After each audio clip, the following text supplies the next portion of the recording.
Hi, it's Eli. Welcome back to my channel. Today I'm going to be talking about how I became a collegiate distance runner. I am a rising junior now, so this will be my third cross-country season of college coming up. That's crazy to think about, but I just wanted to talk a little bit about how I got to the point where I was recruited. I will have timestamps if you want to skip around and just do whatever you like. Hi, hello, this is a different angle. I'm not sure if I like it or not. How I got started in running was through school. Before 2016, which is when I was in 7th grade, I was 12 years old in 2016, I was not a runner in the slightest. I think I'd maybe run a 5K once or twice, or like a mile race, but I hated running. In 2016, I was in 7th grade. And that is when my school system started allowing kids to play sports, so when we were 12 years old. And I wanted to do football, like American football, not like soccer. My brother was playing football at the time in high school, and he got a concussion, and so my dad was like, no, you can't play football, you know, your brother just got a concussion, which this is his shirt, not sponsored, but this is my brother's shirt. He was like, you can play flag football, and I was like, what is the point of flag football? Like, I want to tackle people. Can't do football. I want to do wrestling. Both my brothers did wrestling, and they got some nasty infections and injuries from wrestling. And so my dad was like, you know what, just pick a non-contact sport. And I was like, where's the fun in that? Both my sisters had done cross country. They both hated running. They had a lot of friends on the team, so they both ran cross country. So I was like, okay, let me give cross country a chance. So I was 12 years old. Let's just make running my thing. I want to run the Boston Marathon. And I'd never actually trained for anything. And I set this goal of running the Boston Marathon. I started training the summer before 7th grade, just after I turned 12. And I showed up to the first practice. It was at a park that way. Actually, I remember it very well. I still run there. There's this little, it's like a really small lake, or like a very oversized pond. I don't know what you want to call it, but there was a trail around it, say 0.6 of a mile, and I could not make it around a single time without having to stop and walk. By the end of that practice, I was completely red-faced, huffing and puffing. I was terrible at running. Like, I don't know how to emphasize this enough. I was so bad at running. Bad is like a weird word, but I wasn't very fast, you know? I already committed to the sport, so I was like, okay, let's just stick with it. But on that day, that practice, I was like, okay, Boston Marathon was way too ambitious. You're never gonna run a marathon. In middle school cross country, we ran a 2-mile course. My first race, I got a time of 28 minutes for 2 miles. Yes, you heard me correctly, that is 14 minutes per mile. And I was really embarrassed because I had been taught, if you do sports, you have to be good at them. But I kept going. I'm very much not a person who likes quote unquote quitting. So I kept doing these races and I kept getting around the same time. And then exactly halfway through the season, I remember this race very vividly. Halfway through my 7th grade season, I ran an entire race, 2 miles, start to finish, without walking. And I have not walked or stopped or dropped out of a race since that race. By the end of my 7th grade season, I had gotten my 2-mile time down into the 23-minute range, so about 11:30 pace. I just know I look so crusty right now. This lighting's terrible. Also, it's so hot. It's 90 degrees right now. It's gonna get up to probably 95, 96. Even though I'd been making a lot of progress, I still hated running. Loved the team. I was friends with everyone on the team. I was running 10 to 15 miles a week during that season. I was the slowest on the team. Verifiable, slowest. I heard that everybody who did cross country did track. So during the spring, that year I did track for all of 2 weeks. I only competed in one meet. My events were the 100, the 200, and the shot put. My PR for the 100 was 19 seconds, and my PR for the 200 was 42 seconds, which I actually just broke 2 months ago. It's kind of crazy. The longest event in middle school, I think, was the mile. And I was like, I don't want to run a mile. I wanted to run 2 miles or longer. So keep training for cross country instead of doing track. At this point, the longest I'd ever run was 2.5 miles. And I also vividly remember that because I bragged about it. I came home and I bragged about it to my family. I was like, yeah, I just ran 2.5 miles. Like, I'm so cool. 8th grade season. Once again, I hated running, but I really loved the team and I wanted to come back for another season. To my surprise, I was voted in as captain of the team. That's when I realized that my attitude at practice and my attitude toward the sport actually mattered to people. I can't even remember if I broke 20 minutes or not. I probably was around the 20-minute mark at this season for 2 miles. I was still running 10 to 15 miles a week. And then winter training after that cross-country season, I bumped up my mileage a little bit to 15 to 20 miles per week. My longest run at this point was 4 miles. Fast forward to high school. I started high school in 2018. I showed up to my first practice of freshman year, which was in the summer. We started practice in July. And it was down by the river. I live by a river, it's over there. There's not very much shade along the riverbank. So I showed up there completely unprepared and I was told to do an easy run for 60 minutes. I had never run that long before in my life and I was terrified. My sister Emma was on the team at that point. She was a senior. I get shot every time I say at that point. I'm so sorry. So I kind of tried to stick with her, but she was way faster than me. So I struggled through as best I could, but I felt a little bit hopeless after that practice because I figured out that high school races were a 5K instead of 2 miles. I could barely run 4 miles, so 5K for time was very daunting to me, and I was still the slowest on the team. I ended up getting along great with my new teammates. I'm still friends with a lot of people from my high school team. I'm still friends with seniors who were on the team my freshman year. I ran my first 5K race and I got 33 minutes and 30 seconds. I've been training for so long. I'd been running for, 3 years at this point, and I was still doing clock and 11-minute miles. I wanted more out of my training and out of myself. By the end of the season, I was running 30 to 35 miles a week, and my longest run was 9 miles. I had run a sub 28-minute 5K. When I got sub 28, I made the goal that I wanted to drop 2 minutes off my time every season. So I got sub 28 this year. I want to do sub 26 my sophomore year, sub 24 my junior year, sub 22 my senior year. And that seemed quite impossible to me. I was like, you know what, just set the goal. What's the worst thing that could happen? You just don't meet it. Little yikes here, something that I haven't mentioned, but throughout this entire season, I had the worst coach that I've ever had. She was verbally abusive, and I don't take that term lightly. He caused a lot of people on the team to get stress fractures. I ended up running my first half marathon the spring after the season, so I trained for it that winter, and that spring I ran my first half marathon.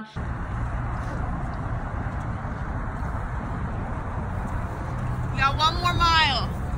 Neil up here is 12-mile mark. And so in my head I was like, what if I can be a marathoner? My first half marathon was super slow, super whatever. I'll put up all the stats. Okay, my sophomore year of high school. I came into this season feeling a lot more confident about myself as a runner because of my half marathon and my plans to do a marathon. I did end up going sub 26 by a pretty decent margin, I think maybe 10 seconds under. I was still one of the slowest people on the team. I can't remember if I was the slowest or maybe the second slowest, but I was still the slowest on the team. I did my best to be a positive force. I had nothing to offer time-wise, but I had a lot to offer just as a person. I think that's really important to remember. I had the same coach that I had the year before, so that was not great. And I started marathon training that winter for a marathon in April. This was 2020. Spoiler alert, that ended up getting canceled because all the races were canceled. Marathon plans just went out the window, but I'd been training for months. Okay, let's just make my own marathon. I ended up running 22 circles around 1.2 mile loop at my local park, and that was my first marathon. I ended up with a time of 4 hours and 22 minutes, which is dead on 10-minute pace. Up until this point, I had been like, I hate running. Okay, running's fine. Like, I don't really like running, but it's fine. At that moment, I realized that it was something I couldn't live without. I really, truly loved running. Hi, and welcome to my basement. There are absolutely no good angles down here. You are on a pile of clothes. Here's my script. I thought it was appropriate to come down here, mostly because I was getting really hot upstairs. Second of all, because I used to come down here and sit right on this spot on the floor my junior year of high school and have a panic attack every night. What can you do? Junior year. Summer before my junior year, I'd continued to do mileage in the 50s, 60s, 70 miles per week range, even though my body was literally falling apart. I had severe heart problems, I had severe liver problems. This is terrible. Nobody tell my doctor. Entirety of high school, I was sleeping maybe averagely like 15 minutes a night. I was not functioning. I still managed to pull out my sub 24 goal. This was a crazy season. We got new coaches, thankfully. My old coach resigned, so I got new coaches who were a lot nicer. They told me something which I'd never heard before, which is if you're injured, don't run. No coach had ever told me that before. I raced half my season on varsity and half not on varsity. I was doing 45 to 75 miles a week because I was also training for a marathon at the same time, which was not a smart move. After that cross country season, I ran another marathon on my own. All the races were still canceled. I ended up getting a 4:20. Nice. Okay, we're now outside. My neighbor is doing yard work, so like, just don't pay attention to that. After that winter marathon, I started training for my third marathon, which would be my first official marathon on like a real course. That would be in April 2021. Training for that was really interesting. I'm not gonna get into specifics, but March of 2021 was probably my lowest time like ever. So right before this marathon, I ran a 4-hour and 5-minute marathon. I negative split it. I'm still very proud of that race to this day. That day, April 3rd, that I decided that I needed to recover. I wanted to run marathons for the rest of my life. I still do want to run marathons for the rest of my life. So I knew that I wouldn't be able to do that if I was going the way that I was going. So that was my official start to recovery. At this point, I was looking into colleges because I was a junior in high school, but I did not think that I would be able to run in college at all. My senior year of high school, I was voted in as varsity captain of my cross country team, which meant so much to me, and it still does. That was such an honor.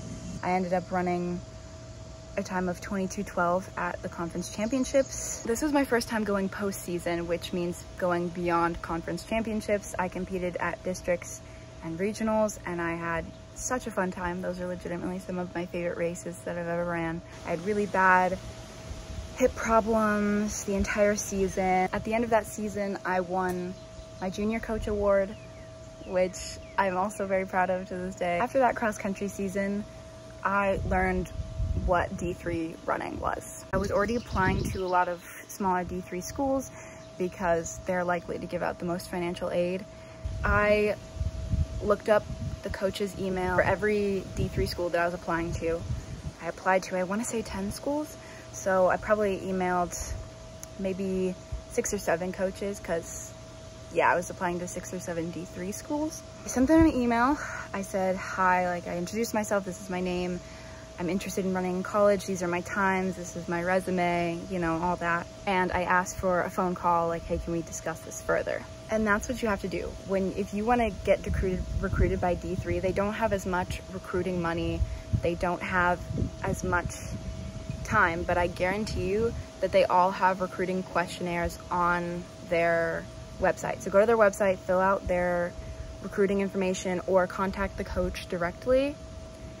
That is your best bet. I would recommend doing what I did, which is giving them your basic info and saying, can we talk? Can we have a phone call?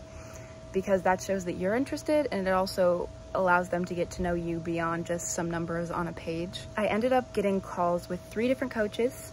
One coach said, hey, you've never done track, because it's true. I would marathon in high school, so no track during high school. We don't have a spot for you because you don't have any track times. And I was like, okay. Another coach said, you're not really fast enough.